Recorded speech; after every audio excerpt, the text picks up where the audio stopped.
अस्सलाम वालेकुम, आप देख रहे हैं ब्रेकिंग व्यूज़ में। मोहम्मद मालिक। पहले तो अच्छी खबर तो है कि आज भी स्टॉक मार्केट 45,000 का जो इंडेक्स था उसके ऊपर रही और उसकी वजह से डॉलर भी गिरा है।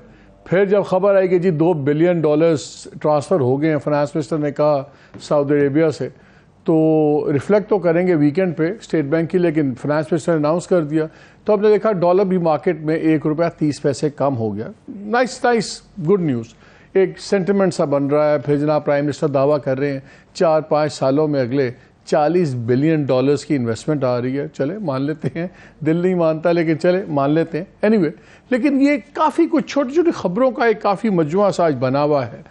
जो इंपॉर्टेंट 3-4 मेन खबरें हैं जिसमें कुछ परेशानी की हुई है वो अगेन पॉलिटिकल फ्रंट पे ही हैं। अभी इलेक्शन की बात हो रही शुरू हुई है तो हमने देखा कि पीडीएम के क्रैक सामने शुरू हो गए। एएनपी खुल के जेयूआई के गवर्नर के उन्होंने उड़ा के रख दिया। उन्होंने कहा जी करप्शन है, ये है वो है। वहाँ से जेयूआई जवाब में आ गई। जेयूआई नाराज़ होगी या इंटर्न पीएमएलएन और जरदारी साहब से। वो कहते हैं कौन है ये दुबई में बैठ के फैसले कर रहे हैं। और अभी मैं थोड़ी देर पहले हमदुल्ला साहब को सुन रहा था जो स्पोक्स पर्सन भी हैं जेयूआई के। उनको एक एंकर ने पूछा कि यार अब तो राना सनाउल्लाह साहब ने कह दिया कि वो तो दुबई में कोई बात हुई नहीं, तो क्या इतनी परेशानी की क्या बात है। तो उनका वो क्या वहाँ कारोबार करने गए थे, क्या वो पिकनिक करने गए थे, ज़ाहिर है सियासी बात करने गए थे ना, तो क्यों हमें बाहर रखा गया। और काफ़ी उन्होंने ले दे की। और ये अगर 7-7:15 बजे आज हो रहा है तो इसका मतलब है जो कल का इंप्रेशन बनाया गया था कि जी सब सेटल हो गया है, शहबाज शरीफ साहब ने समझा दिया मौलाना साहब को क्लियरली, वो नहीं समझाया हुआ। क्या हो रहा है, what is going on, because ये काफ़ी सीरियस चीज़ें हैं। दूसरा इमरान खान की जो लीगल प्रॉब्लम्स हैं वो बढ़ी जा रहे हैं, उसी तरह चल रहे हैं। इलेक्शन कमीशन ने non bailable warrants, arrest warrants issue कर दिए हैं उनके और फवाद चौधरी के, बिकॉज वो अभी तक बिल्कुल नहीं आए थे। असद उमर बच गए हैं, वो बीच में आते रहे, तो उनको आज का इस्तिस्ना मिल गया है, लेकिन उनके नॉन बेलेबल वारंट्स हैं। और इस्लामाबाद हाई कोर्ट में कल अपील उनकी ले ली है जो लेटेस्ट उन्होंने ट्रायल कोर्ट के ख़िलाफ़ की थी। ट्रायल कोर्ट ने फैसला दिया था कि जी अब 12 तारीख को उनका ट्रायल तोशाखाना का शुरू होगा। अब उसके अगेंस्ट उसको चैलेंज आया है, वो हाई कोर्ट कल सुनेगा। उसके ऊपर बड़ा इंटरेस्टिंग डेवलपमेंट्स हैं, क्योंकि बहुत से लोग जैसे समझते हैं तोशाखाना का केस इतना लाइट है नहीं, ये काफ़ी ऑन अ फास्ट ट्रैक पे चल रहा है।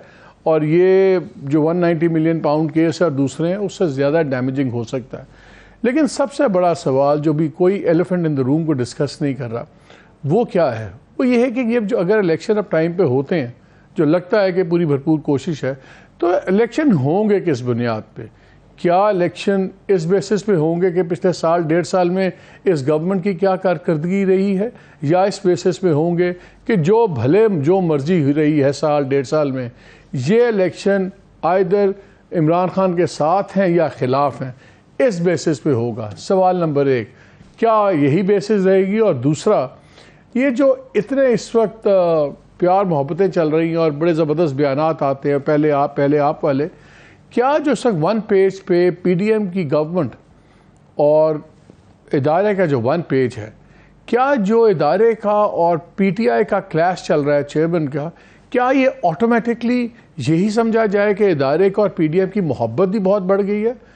ये बड़ा एक बारीक लाइन है जिस पे हम बात आज करेंगे कि क्या क्लैश विद वन ऑटोमेटिकली आपको makes it the friend of the other, या किस हद तक। बिकॉज मुझे तासुर ये मिलता है जब मैं पीडीएम वालों को मिलता हूँ, लोगों को और टॉप लीडरशिप को, उनका ख्याल ये है कि यार अब हमें तो बिल्कुल काटे ब्लाश मिल गया है। देखें इमरान ने तो वापस आना नहीं है, वो तो बहुत लाइनें क्रॉस हो गई 9 मई के बाद, तो शायद वो समझते हैं कि उनके पास खुली छुट्टी हो गई है। वाकई है, क्या इदारा उनका बोझ उठाएगा। अगर इमरान का बोझ उठाने से इनकार किया तो क्या इनका बोझ उठाएगा।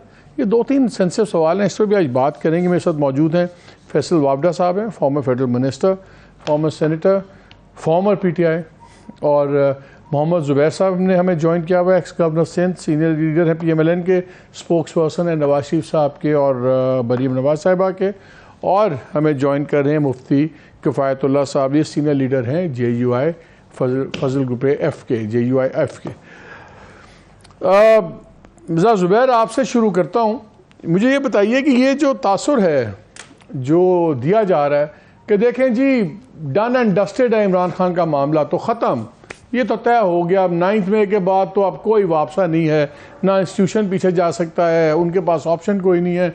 तो अब तो आगे की बातें हम कर रहे हैं। सारे लोग कह रहे थे कि जी देखिए इसीलिए दुबई में इतनी इंपॉर्टेंट मुलाकात हुई, अगरचे आई डोंट नो कि वो फैमिली गेट टुगेदर था कि सियासी मुलाकात थी, क्योंकि जरदारी साहब भी साहबजादे के साथ गए, मियाँ साहब भी साहबजादी के साथ आए, तो लुक, और वो राना सनाउल्लाह साहब कहते हैं कि वहाँ कोई ऐसी बात हुई नहीं, वो तो वैसे ही बैठे थे, मुलाकात कोई थी नहीं।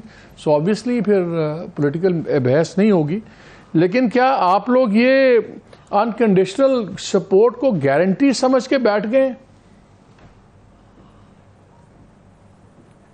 अनकंडीशनल सपोर्ट फ्रॉम इंस्टीट्यूशन, कि वो कहते हैं क्योंकि इंस्टीट्यूशन का कॉन्फ्लिक्ट डायरेक्ट हो गया है खान साहब के साथ और पीटीआई के साथ, तो इसका मतलब ये है कि ऑटोमेटिकली अब उनके पास कोई ऑप्शन नहीं है सवाए इसके कि हमें भरपूर हमारा बोझ उठाएं और हमें सपोर्ट करें। हेटेड के like conflict with one automatically translate कर गया। इसके दो तरीके से देखा जा सकता है। एक तो यह है कि बिल्कुल सही बात है कि पीटीआई ने जाहिर है आर्मी के खिलाफ जो भी हुआ 9 मई को और 10 मई को एक फिजिकल अटैक किया, और उसके जाहिर है रिएक्शन हुआ, क्रैकडाउन हुआ ज़बरदस्त तरीके से, और क्रैकडाउन के नतीजे में पीटीआई जस्ट फोल्डेड, मतलब उसकी टॉप लीडरशिप और बहुत से दूसरे लोग जो थे वो बिल्कुल पीछे चले गए। अब उसमें जब वो पीछे चले गए तो जाहिर है पीटीआई की ability to run a campaign for example in the next election, तो बहुत ही सब मेरा ख्याल है एग्री करेंगे कि it's not just a matter of कि उनको कैंडिडेट्स मिलेंगे या नहीं मिलेंगे। इस वक्त तो वो तितर बितर हुई हुई है और उनके पास कोई स्ट्रक्चर नहीं है, ऑर्गेनाइजेशन नहीं है इस वक्त, जैसे मैं देख रहा हूँ या मोस्टली लोग देख रहे हैं। ये नहीं है कि उसकी सपोर्ट बेस अरोड हो गई है, ये नहीं मैं कह सकता कि स्पोर्ट बेस अरोड हो गई है। आपको जो लोग मिलते हैं वो अभी भी जो पीटीआई के साथ थे जनरली मोर और लेस उनके साथ हैं, तो हम ये तो नहीं कह सकते कि पीटीआई वाइप आउट हो गई है। बट क्या उसकी लीडरशिप उस तरह से कैंपेन करने के लिए तैयार है? वो सब लोग ऑन बोर्ड? नहीं, मेरा सवाल ये नहीं, मेरा सवाल ये है कि क्या वो कॉन्फ्लिक्ट उन इंस्टीट्यूशन का और इमरान खान का कॉन्फ्लिक्ट, क्या वो अब ऑटोमेटिकली ये समझ ले, आप लोग ये कन्विंस हो गए हैं कि भाई अब अगर उधर इख्तलाफ है तो इधर मोहब्बत ही मोहब्बत है?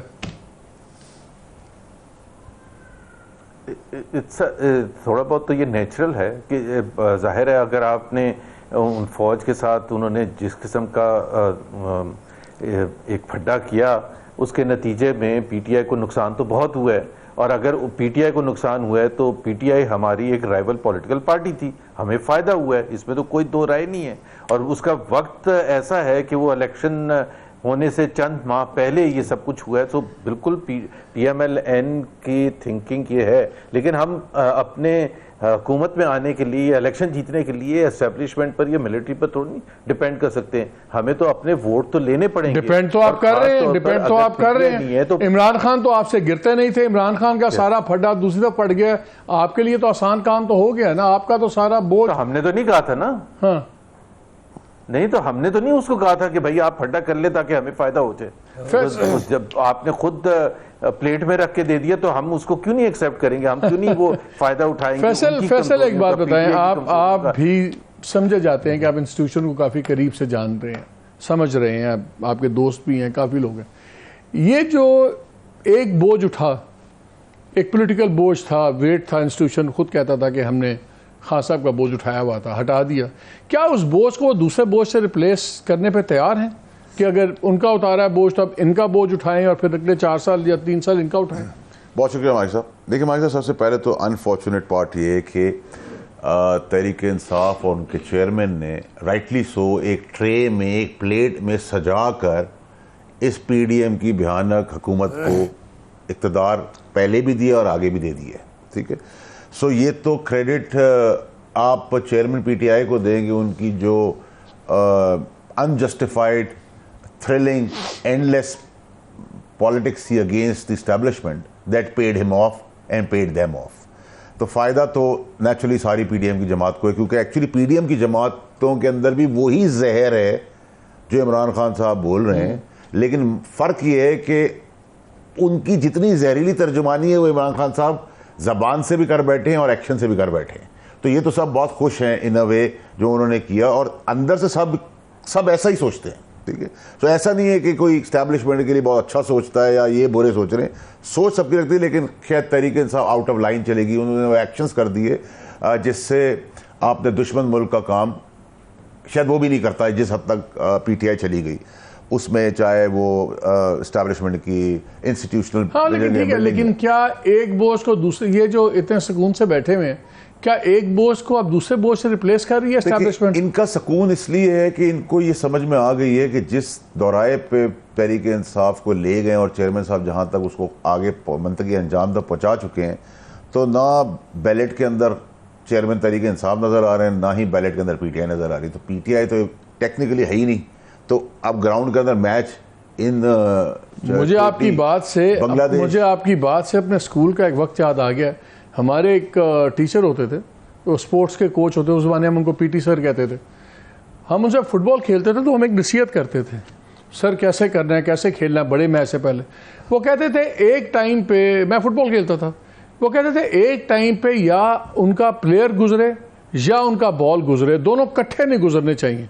तो आप मुझे ये कह रहे हैं कि अब इलेक्शन में अगर पीटीआई है तो खान साहब नहीं होंगे, और अगर खान साहब होंगे तो पीटीआई नहीं होगी। मैं आप ही की टर्मिनोलॉजी में, आपकी पुरानी यादों के हिसाब से, ना ऑपोजिट पार्टी की बॉल होगी ना उसका प्लेयर होगा, तो ना पीटीआई होगी ना खान साहब। नहीं, पीटीआई को क्रिपल किया जाएगा कि ऑफिशियली बैन हुई वो नजर आ रही है? सर पीटीआई में देखें ना, टिकट लेने वाला कोई नहीं होगा, तो पीटीआई क्रिपल तो हो चुकी है। और जो अब मौजूदा लोग हैं जेलों के अंदर, जो उनके बहुत ज़बरदस्त दबंग लोग नज़र आ रहे हैं, उनकी तो फरमाइशें शुरू हो गई कि भाई चेयरमैन को अंदर डालो तो हम छोड़ें। तो जो 6, 8, 10 आदमी रह गए हैं, वो जिस दिन चेयरमैन साहब अंदर जाएंगे उसके अगले 72 घंटों में वो भी प्रेस कॉन्फ्रेंस करके बाहर आ जाएंगे। मुफ्ती साहब हमारे साथ हैं बड़ी साहब? अच्छा, अस्सलाम वालेकुम मुफ्ती साहब। जी वालेकुम सलाम।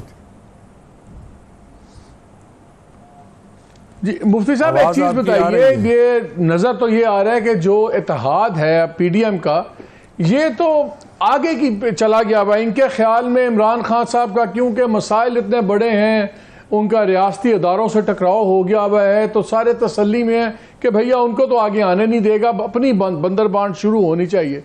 फिर हमने देखा दुबई में मिले जरदारी साहब और नवाज शरीफ साहब, अगरचे दुबई से 2 घंटे की फ़्लाइट थी, आगे भी आ जाते, लेकिन वो अभी तक नवाज शरीफ साहब आ नहीं रहे। शायद सेहत अभी तक इतनी ठीक नहीं हुई कि वो इस्लामाबाद या लाहौर तक आ जाएं, दुबई तक तो आ जाते हैं। लेकिन वहाँ पे जब इजलास हुआ तो मौलाना साहब को नहीं बुलाया। मौलाना साहब ने भी नाराज़गी का इजहार किया। मैं हमदुल्ला साहब ने भी बहुत बारी मैं उनको सुन रहा था, उन्होंने भी किया। फिर हमें बताया गया कि जी शहबाज शरीफ साहब से जब मुलाकात हुई मौलाना साहब की तो सब अच्छा हो गया, उनको बता दिया जी कोई ऐसी बात नहीं थी, वो नहीं थी। लेकिन मैं आज फिर हमदुल्ला साहब के बयान देख रहा था, दूसरे बयान सुन रहा था, तो उससे नज़र आ रहा है कि ये इख्तलाफ है, नाराज़गी अभी तक है, और शायद अब बड़े फैसले जो हैं उसमें ज़रूरी नहीं समझा गया जरदारी साहब की तरफ से और नवाज शरीफ साहब की तरफ से कि मौलाना साहब को बुलाया जाए, वरना उनको दुबई बुला लेते, वो भी आ जाते। ये बताएं कि अब इस वक्त क्या मामला है? क्या आप लोग तसल्ली में हैं, आपकी तशफ़ी हो गई है कि जी कोई बात नहीं, खैर है मौलाना साहब नहीं गए, या अभी तक कुछ सवालात हैं? बिस्मिल्लाहिर्रहमानिर्रहीम। मोहम्मद मालिक साहब, आप अंदाज़ा कर सकते हैं ना कि ये इत्तेहाद जिन मकासद के लिए बना था उसके अंदर तो कामयाबी हो गई। कामयाबी की पहली किस्म वही थी कि जमहूरी प्रोसेस से हुकूमत चली गई, और दूसरी प्रोसेस में हमारा ताउन किया चेयरमैन पीटीआई ने, तो ज़ाहिर है उन्होंने इस तरह कोई काम किया कि वो सियासत से आउट हो गए। कोई अक्लमंद आदमी इस मौके को ज़ाहिर नहीं करेगा कि अगर उसका अपोनेंट वो गलती करता है तो उससे फ़ायदा उठाएगा, तो हमें फ़ायदा उठाना भी चाहिए था और हमने उठा भी लिया। आप पाकिस्तान की सियासत को देखें, ये 2 महवरी निज़ाम में है, सह महवरी में नहीं है। यानी यहाँ 2 ही ग्रुप होते हैं, अपोजिशन और हुकूमत। अब जब हुकूमत से, इक़्तिदार वालों से हुकूमत जाती है तो वो जोली में आ जाती है अपोजिशन की, तो हम दूसरी क़ुव्वत के तौर पर रहते हैं, तो हमारी जोली में आ गिरी और हमने उसको संभाला। ये तो एक मामला था। अब जब इमरान खान एक किस्सा पारीना हैं और तारीख़ का हिस्सा बन गए हैं अब इलेक्शन तो आने हैं, अब इलेक्शन के अंदर ये लोग एक दूसरे के मुकाबले में खड़े होंगे, तो ज़ाहिर है कुछ बातें कोई ऐसी होंगी, तरीक़ेकार, ज़ाब्ता अखलाक, कि कल के हलीफ जो थे वो आज हरीफ बनेंगे, तो वो किस तरह मामला तय होंगे, अपना एजेंडा और एजेंडा किस तरह पेश करेंगे, इसके लिए एक बैठक का होना ज़रूरी था। हमारी जो शिकायत है, शिकायत के बाद शक्ल-रंजी होती है, उसके बाद इख्तिलाफ़ात और मुखालफत है, ये पहला मरहला है उसका, शिकायतों का। और वो ये है कि चेयरमैन PTI का जब दौर था और हर जगह चोर चोर के नारे थे और जिन पे चोरी का इल्ज़ाम था वो अपनी सफाई में एक लफ्ज़ नहीं कह सकते थे, एक माहौल बन गया था, कोई खड़ा नहीं होता था, तो हम खड़े हो गए। न सिर्फ खड़े हुए बल्कि हमने 15 मिलियन मार्चेस किए और धरना दिया और हकीकी अपोजिशन का किरदार अदा किया, PDM को बनाया भी, उसमें जान भी डाली। तो फिर हम मुरव्वत के अंदर इतना तो कह सकते थे कि जब आप मुस्तकबिल को तय करते हैं तो उसके अंदर हमें एतमाद में लिया जाए। मोहम्मद मालिक साहब इस बात को याद रखें कि हम ये नहीं कहते हमसे पूछ के करो, और ये भी नहीं कहते कि हमसे मुशावरत की जाए। हम ये कहते हैं एतमाद में लें, जिस तरह बस के अंदर या गाड़ी में कोई हम सफ़र होता है, वो आपस में बात कर लेते हैं कि आगे ये करना है, इस तरह का तरीका है। अब ये दोनों जमातें बैठी और उन्होंने आपस में बातें की और उस बातों के अंदर हमें नज़रअंदाज किया, तो हमने वो शिकवा किया और वो शिकवा उन्होंने महसूस भी किया। इसी तनाजुर में मौलाना फजल रहमान साहब और शहबाज शरीफ साहब की वो आपस में बात हुई है और हो सकता है कि आइंदा कोई और मुलाकात भी हो जाए। बहरहाल कामिल तौर पर इत्मीनान भी नहीं है और हम इस सिलसिले में कोई ज़्यादा बेचैनी भी नहीं है।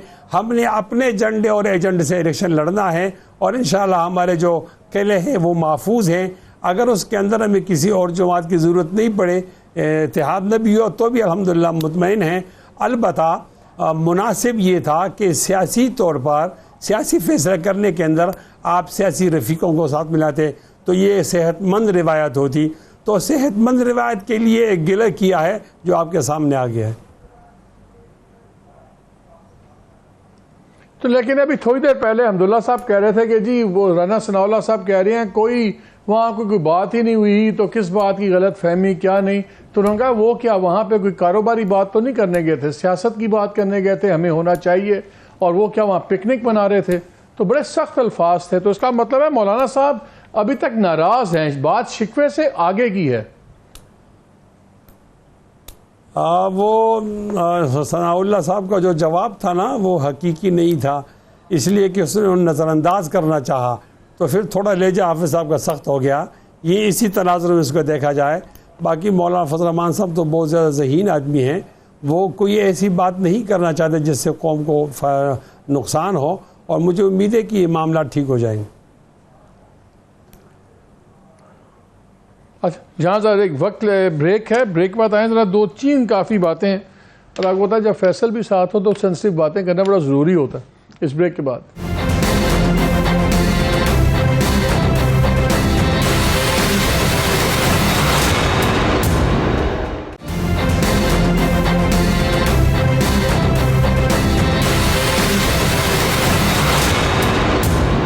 Back to the show. Shahzad Akbar साहब ने लंदन में कुछ बातें की और वहाँ से बातें करते उन्होंने कहा कि काबीना ने कागजात देने की जहमत ही नहीं की, फैसल वावडा को टॉफ़ी दी, उसने कहा अंकल दस्तखत कहाँ करने। कौन सी टॉफ़ी ली थी आपने शहजाद अकबर से और कब से अंकल हो गए आपके? देखिए मालिक साहब, एक तो ये कि वैसे तो मैं घटिया आदमी और घटिया आदमी का जवाब देना पसंद नहीं करता, लेकिन उस भगोड़े को, डरपोक को कहें कि पाकिस्तान वापस आए, टॉफ़ी का जवाब भी दूंगा और गोले गंडे का जवाब भी दूंगा, सब दोनों उसको टेबल पे पेश करूंगा। आए तो यहाँ is not up to my mark कि मैं उसका जवाब भी दूँ, और इस तरह की बातों में क्या जवाब दूँ। यहाँ आएगा तो बात कर लेंगे, आमने सामने भी कर लेंगे, बाहर भी कर लेंगे, हमारी तो आस्तीनें हमेशा चढ़ी रहती हैं। अच्छा ये बताएं, जवाब से याद है आपके भी दोस्त वगैरह अच्छे लोग हैं, नॉलेजेबल लोग हैं, ये हम सुन रहे थे कि प्राइम मिनिस्टर के नाम के ऊपर, और आज इन्होंने भी कहा अपने फाइनेंस मिनिस्टर साहब ने, उन्होंने कहा कि जी आइडियली इकोनॉमिस्ट या पॉलिटिशियन होना चाहिए, इकोनॉमिस्ट ताकि चीज़ें आगे चलें। Caretaker prime minister Rana Sanaullah साहब ने भी कहा कि जी शायद इकोनॉमिस्ट होना चाहिए। कुछ आपकी इत्ला है दोस्तों से या उधर से, कोई नाम फाइनल हुआ सर है? अभी तो टू अर्ली ना सर, अभी तो पूछा आपने? 35-37 दिन है सर, यहाँ पूछा? तो 35-37 घंटे पहले है फैसले होते हैं। बिकॉज मुझे किसी ने कहा है कि हफीज शेख साहब शायद कराची पहुंच गए हैं। सर मेरे ख्याल से टू अर्ली, ये तो मेरे ख्याल से अभी कोई इसका डिस्कशन भी कहीं किसी कोने में नहीं हो रहा। लेकिन हफीज शेख साहब पसंद तो किए जाते हैं इस्लामाबाद के करीब। सर 37 घंटे पहले पता चलेगा। बस चले, ये जुबैर साहब से पूछते हैं, जुबैर साहब ऐसे कोई फैसला हुआ है नाम का कि, और बताना नहीं है कि नाम भी फाइनल नहीं हुआ? और दूसरा मेरा सवाल आपसे पहले था, अभी बड़ी मुफ्ती साहब ने भी बात की कि जी वहाँ पे जो सऊदी मिले आप दुबई में, मुझे एक बात बताएं, वैसे मियाँ साहब भी वहाँ से लंदन से दुबई आ गए, मरियम यहाँ से चली गई, फिर जरदारी साहब पहुँच गए, फिर बिलावल भुट्टो साहब पहुँच गए। तो जैसे अब्दुल्ला साहब ने कहा कोई पिकनिक तो नहीं हो रही थी, पॉलिटिक्स से डिस्कस हो रही थी ना। तो रिगार्डलेस के राना सनाउल्लाह ने क्या कहा कि जी कोई ख़ास बात नहीं, कुछ भी नहीं हुआ। तो ये एक बड़ी सिग्निफिकेंट मीटिंग थी। तो आप लोगों ने क्या बस फारिग कर दिया मौलाना फजल रहमान साहब को, because you don't need him now? ना उनके बंदे चाहिए आपको कश्मीर हाईवे ब्लॉक करने के लिए, ना उनके बंदे चाहिए आपको शहरों को ब्लॉक करने के लिए, तो आपने फारिग कर दिया मौलाना साहब को? अच्छा, मुफ्ती साहब ने जो अभी बात की थी उसमें मैं एहतराम के साथ डिसएग्री करूंगा कि जब पीटीआई का दौर था और वो सब चोर चोर हमें कह रहे थे तो हम छुप गए थे और हम जवाब देने के काबिल नहीं थे। मेरा ख्याल है अगर आप पीछे मुड़ के देखें तो इतने जो पीएमएलएन के खास तौर पर ऊपर से लेके नीचे तक सब पर जो स्टेट ऑपरेशन शुरू हुआ था वो किस सिलसिले में शुरू हुआ था? इसलिए शुरू हुआ था कि जबान बंद करनी थी, इसलिए शुरू किया था कि ताकि वो जवाब देने के काबिल ना हो। तो हम तो बिल्कुल खड़े थे और पूरे दौर में 3.5 साल मुकाबला करते रहे, चाहे वो उसके लिए कितनी भी अजियत उठानी पड़े। सो आई थिंक मौलाना साहब ने अपना रोल प्ले किया था, मैं उसको डिनाई नहीं करता JUIF ने। बट टू से कि जी चोर चोर कहते थे तो हम बिल्कुल चुप हो गए थे, हम कोई चुप नहीं होते पूरे 3.5 साल में। और मालिक मेरा ख्याल है आप भी उसकी गवाही देंगे कि हम बिल्कुल बोलते थे। दूसरी बात यह है कि दुबई में जो बैठक हुई है, देखिए आजकल हमारी आप गवाही ना ही मांगे तो बेहतर है, क्योंकि आजकल जो हमारे साथ भी हो रहा है वो भी माशाल्लाह उस जमाने से कम नहीं हो रहा। एनीवे आगे चलें। एनीवेज ठीक है, वो आपका अपना रोल है, आप जरूर रोएं उसको, मतलब मैं तो नहीं कुछ कह सकता। बट उसमें आप बराबर के शरीक हैं जुबैर साहब, उसमें आपकी गवर्नमेंट बराबर की शरीक है, इससे अपने ऊपर से चले मैं उस पर आता हूँ। मैं जी अच्छा मैं उस पर आता हूँ। मैं जो दुबई में बात कर रहा था, देखिए ये बड़ा इंपॉर्टेंट है पाकिस्तान के पॉइंट ऑफ व्यू से। आम पाकिस्तानी को ऐसा तासुर देना कि फ्यूचर के फैसले पाकिस्तान के हवाले से वहाँ दुबई में हो रहे थे, ऐसे ही तासुर है ना कि मिसाल के तौर पर कि ये इलेक्शन का टाइम क्या होगा, कब होने चाहिए इलेक्शन, और वजीर आजम कौन होगा और केयर टेकर कौन सी होगी and so on and so fourth. इसमें से कोई भी चीज़ ऐसी नहीं है जो कि कॉन्स्टिट्यूशनल बाउंड्री अलाउ करती है पीएमएलएन को या पीपल्स पार्टी को डिसाइड करना कि जी इलेक्शन कब होंगे। इलेक्शन का तो कॉन्स्टिट्यूशन में लिखा है ना, पीपल्स पार्टी या पीएमएलएन तो फैसला नहीं करेगी कि कब होने उसको इलेक्शन। अगर वो अगस्त की नॉर्मल तारीख पर क्लोज होते हैं, असेंबली जब अपना टेन्योर पूरा करती है तो 2 महीने के बाद इलेक्शन होंगे अक्टूबर। अगर उससे पहले डिसॉल्व होती है तो फिर दिसंबर में होंगे, नवंबर में सॉरी होंगे। सो हमारे पास तो कोई राइट नहीं है कि इससे हम आगे पीछे जा सकें। दूसरी बात यह है कि वजीर आजम कौन होगा। वजीर आजम तो जाहिर सी बात है जो पॉलिटिकल पार्टी सबसे ज्यादा सीटें लेगी और वो 100 मैं केयर टेकर की बात कर रहा हूं, मैं केयर टेकर वजीर आजम होगा, केयर टेकर प्राइम मिनिस्टर की बात कर रहा हूं। हाँ केयर टेकर की बिल्कुल देखे ना, केयर टेकर का जो प्राइम मिनिस्टर का सिलेक्ट करने का तरीका है उसमें लीडर ऑफ द हाउस और लीडर ऑफ द ऑपोजिशन। अच्छा, राजा रियाज साहब डिसाइड करेंगे? सीरियसली राजा रियाज साहब डिसाइड करेंगे और शहबाज शरीफ डिसाइड करेंगे कि यार खुदा का खौफ करें ना करें, we are live on air है, ना करें जुबैर साहब? मतलब आप अपनी हंसी खुद ही रोक पाते, मतलब क्या मैं बताता हूँ कौन करेगा। आपकी जरदारी साहब होंगे, मियां साहब होंगे, मौलाना साहब तो क्लियर नहीं होंगे, इनका मशवरा फिर अप्रूव होगा इस्लामाबाद के करीब से, तभी डिसाइड होगा। राजा रियाज बेचारे को क्यों बीच में लाके ख्वार कर रहे हैं? अच्छा लेट मी स्टेट, मैं आपकी lack of understanding of the constitution पर मुझे हंसी आई थी कि आइन के मुताबिक बड़ा क्लियर है, शहबाज शरीफ तमाम ट्रेजरी बेंचेस को रिप्रेजेंट करेंगे, यानी कि तमाम सर वो कागजी कार्रवाई छोड़ें, वो मैं आपसे नहीं पूछ रहा, वो मुझे भी पता है कि लीडर ऑफ द ऑपोजिशन कौन है, लेकिन अगर आप राजा रियाज साहब को ये मुझे कहेंगे कि मैं उनको practically leader of the opposition मान लूं तो बस फिर छोड़ दे, फिर तो बहस ही खत्म हो गई ना। आप मुझे दिल पे हाथ रख के कह दें कि आप राजा रियाज साहब क्या भाई अगस्त 13 तक तो आपको मानना ही पड़ेगा ना। अब 1.5 साल तो तकरीबन हो गया, अब कब आप एक्सेप्ट करना शुरू करेंगे? तो यानी कि इसमें भी आप राजा रियाज हैं वो जो मौलाना साहब का इनपुट नहीं लेंगे आप इसके अंदर भी?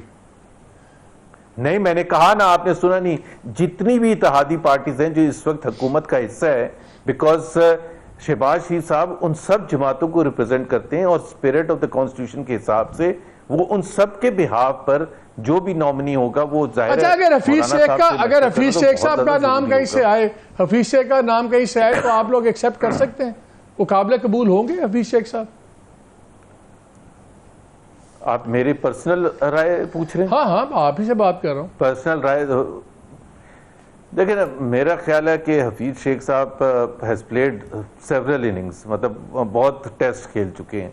2002 में वो सिंध हुकूमत के फाइनेंस मिनिस्टर थे, फिर वो प्राइवेटाइजेशन मिनिस्टर थे, मुशर्रफ साहब के साथ फाइनेंस मिनिस्टर थे, पीपल्स पार्टी के साथ, फिर पीटीआई के साथ फाइनेंस मिनिस्टर थे।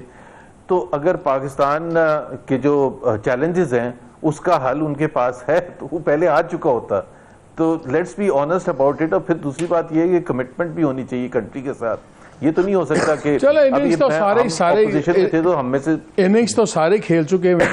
ये मुझे बताएं फैसल, क्या फैसला ये लोग करेंगे और अप्रूवल पिंडी से आएगा कि पिंडी फैसला करेगा और ये लोग उस पर नॉडिंग करेंगे? किस तरह होगा प्राइम मिनिस्टर? मेरे ख्याल से जो जुबैर साहब ने आपको बताया है, राजा रियाज साहब और शहबाज साहब करेंगे। ब्रैकेट में 25 करोड़ लोग ब्रैकेट में अंडरलाइन करके एक्सेप्ट कर। आप लोग हमारी इंटेलिजेंस को क्यों इंसल्ट करते हैं कि ये लोग मान जाएंगे कि लीडर ऑफ द ऑपोजिशन ये वाले और शहबाज साहब बैठ के फैसला कर लेंगे?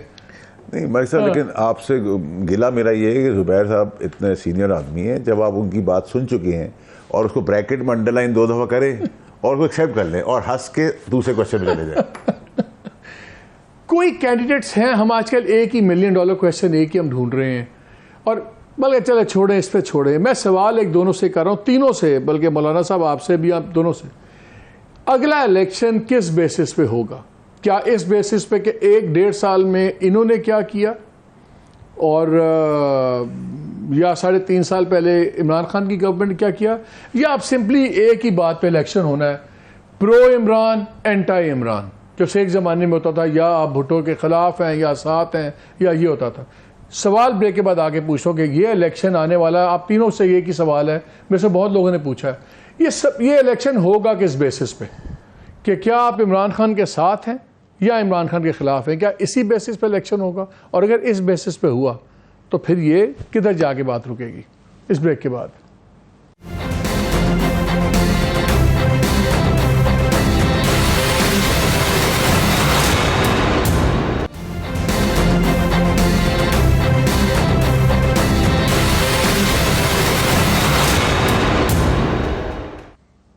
जी welcome back to the show. जी फैसल, ब्रेक से पहले एक सवाल छोड़ के गया था। सारी चीज़ें अपनी जगह, IMF, ये वो तू मैं, क्या इलेक्शन इस पॉइंट पे होगा कि आप IK के साथ हैं या खिलाफ हैं? आपके ख्याल में इसी बात पे होगा अल्टीमेटली? आप है नहीं है वॉट एवर? मेरे ख्याल से वो हिस्सा जो था वो अब बहुत पीछे रह गया। अब जो मैदान में प्लेयर्स हैं उन्हीं में अंधा कौन है और कौड़ा कौन है इसमें डिसाइड होना है। मतलब अब तो कुछ चॉइस है नहीं। यही कोलिशन गवर्नमेंट से लेंगी ये सब कुछ। अभी आप देख रहे हैं एक दूसरे के लिए अच्छी अच्छी बातें कर रहे हैं। 25 अरब रुपए का पहले वो सैलाब से पहले बयान आ गया कि हम बजट में नहीं करेंगे, 25 अरब रुपए दे दिए तो अच्छे अच्छे बयान हो गए। ये फिर अभी आखिर आज ANP पड़ गई है, पड़ गई। अभी अगले हफ्तों में आप देखेंगे सब एक दूसरे के खिलाफ बयान देंगे। वही बच्चों वाला मैंडेट से होते हैं, पब्लिक बेवकूफ़ है, सुनेगी, ये आपस में लड़ पड़े। सबको पता है सब एक है और क्योंकि मैदान में अब पार्टियां यही हैं। फिर लो टर्नआउट इलेक्शन देख रहे हैं। लो टर्नआउट इलेक्शन है, बिल्कुल ऐसे ही है। जुबैर साहब आप बताएं, फिर मैं एक सवाल और भी है मेरे पास, क्या यही 1 पॉइंट एजेंडा इलेक्शन होगा? नहीं, बिल्कुल भी नहीं। IK मेरा भी ख्याल है कि रेलिवेंट होंगे इस इलेक्शन में, क्योंकि वो तो फॉर अगेंस्ट तो उस वक्त होता है जिस तरह जब आप भुट्टो साहब की एग्जांपल, ये भुट्टो की एग्जांपल दे रहे थे, तो उस वक्त तो रेलेवेंस था ना कि जाहिर सी बात है पीपल्स पार्टी यार रेलेवेंट कैसे नहीं है? आप लोग अगर एग्रीकल्चर कन्वेंशन है तो पीएम उनकी बात करते हैं, अगर कहीं आपकी तकरीब है आप लोग सुबह शुरू होते हैं उनका नाम लेते हुए, नाम लिए बगैर उन्हीं की, आपकी हर सियासी तकरीर, हर सियासी चीज का टारगेट पीटीआई या आईके होता है। अगर वो रेलेवेंट नहीं है तो फिर कौन है?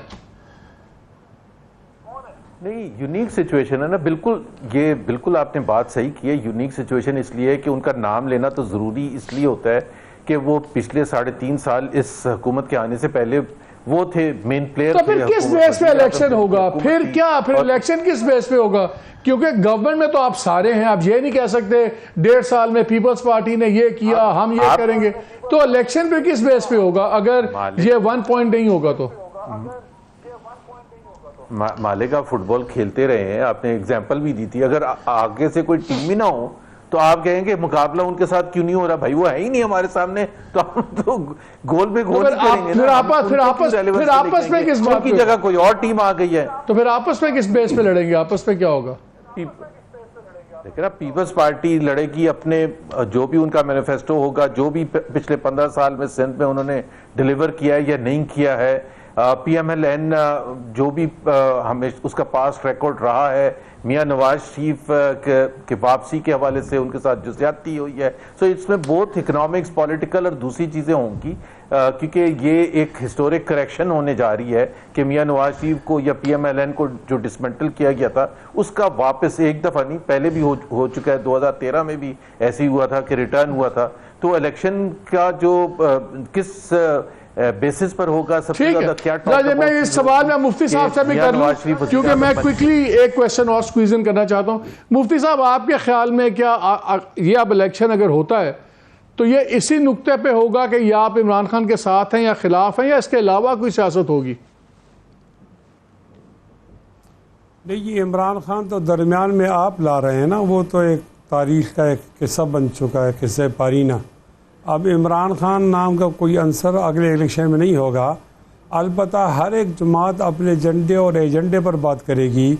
हम बात करेंगे कि पीपल्स पार्टी से और नून से हम अच्छे हैं, हम पे एतमाद किया जाए।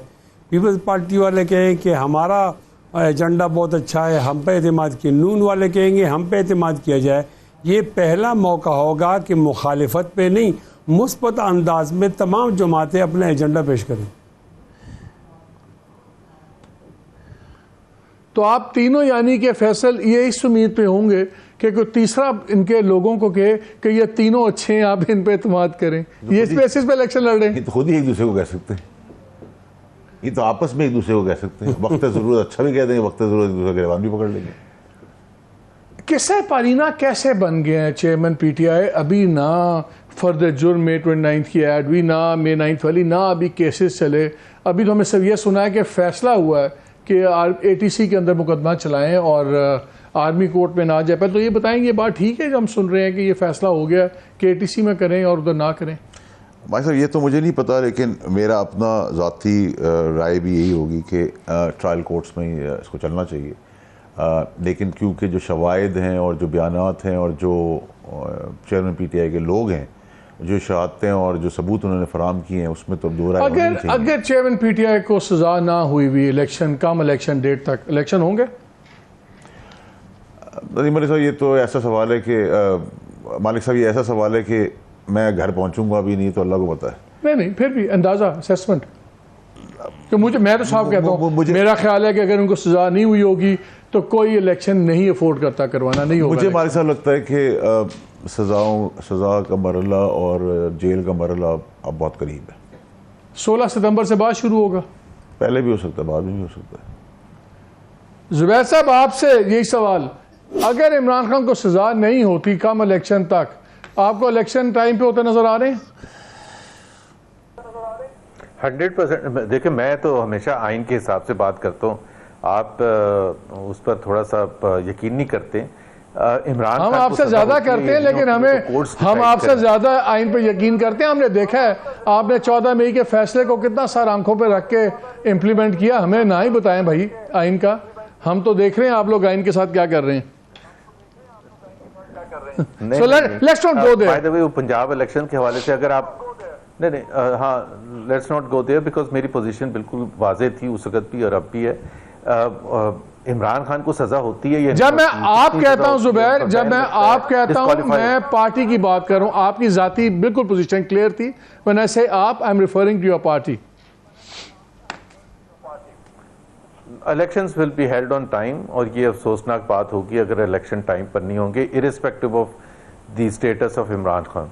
मौलाना साहब, आपके ख्याल में अगर सजा या कैद नहीं होते इमरान खान, तो फिर भी आपको इलेक्शन टाइम पे होते नजर आते हैं? ये दोनों चीज़ें साथ साथ होंगी।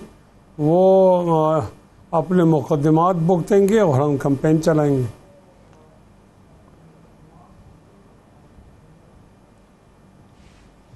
तो अगर वो मुकदमात भुगत रहे, फिर वो तकरीरें भी करेंगे, उनकी फिर वीडियोस भी निकलेंगी, वो पूरा फिर कैंपेनिंग भी करेंगे। आप लोग अफोर्ड करते हैं? बहुत सारी बातें बिटवीन दी लाइन होती है, वो आप भी समझते हैं और हम भी समझते।